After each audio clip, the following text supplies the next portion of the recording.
Well, welcome to this first video of seeking to answer questions about the Christian faith, about Scripture, about things related to the Christian faith and Scripture. And we've had this question through. It's the very first one that we got, and it reads like this. Hi, Kenny. I am getting confused with the idea of father against son, mother against daughter-in-law, etc. When it comes to a Christian, one tries not to divide in our walk with Christ.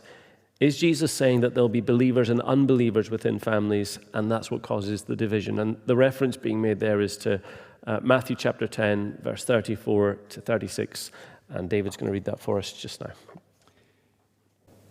Do not think that I have come to bring peace on earth.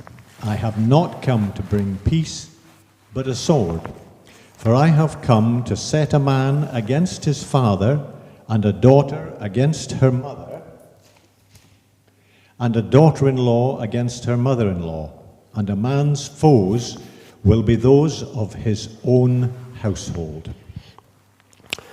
So I can see where the question arises from in the text, and the idea, I guess, that we come into the Christian faith with is that if we're following after Jesus, who brings peace on earth, which is a big theme at Christmas time in particular, then surely we'll be in peace with everyone around about us. But I think that Jesus has been really honest here. I mean, he's got his disciples, he's called them, he's sent them out by this point in Matthew's gospel. And effectively the point that he's making is, there's a bit in Amos chapter 3 where it speaks about, can two people walk together unless they're agreed? So if they haven't got an agreed destination, or if they have differing destinations, they might start out right enough, but eventually they're going to end up dividing on something. And I suppose if we both had an idea to, my heart set and heading up to Wick, up to Caithness, you've set your heart and heading down to Perth, we could walk together very well until we hit the A9, and then we're going to have a complete change of direction. And I think with a follower of Christ, our aim is the glory of God. And if that's what we've set our hearts after, the whole of our lives should be towards that end. And if somebody's got their heart set on something else other than the glory of God, it's going to bring division even into the midst of family. So I guess that's summing up what I think by that text. That's good, Kenny. Yes, certainly. I mean, you can look at it in various ways. I'm just looking at it now. You're absolutely right about the separation of ways. There's no two ways about that. I was just thinking about it earlier. And the fact is that I think what Jesus is saying here is also, do not think that I have come to bring worldly peace on earth. Mm-hmm. And yet in Luke's gospel, we find peace on earth, goodwill towards men. Yep. How do we reconcile that? And I think what we're looking at here is the peace in people's hearts is what God is looking for.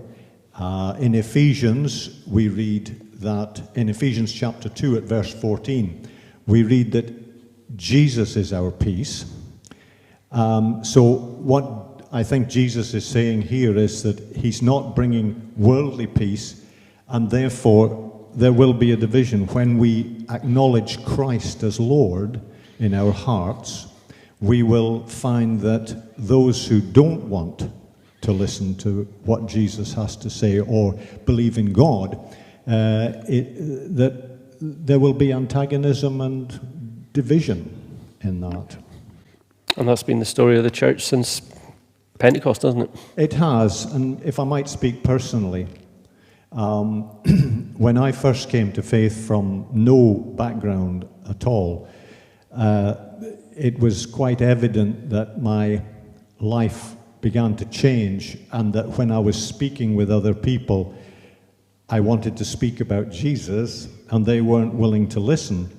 And indeed, ultimately, my marriage broke up simply because I was looking one way and my ex-wife was looking another way, and that's all there is to it. We just simply were not looking in the same direction. Okay.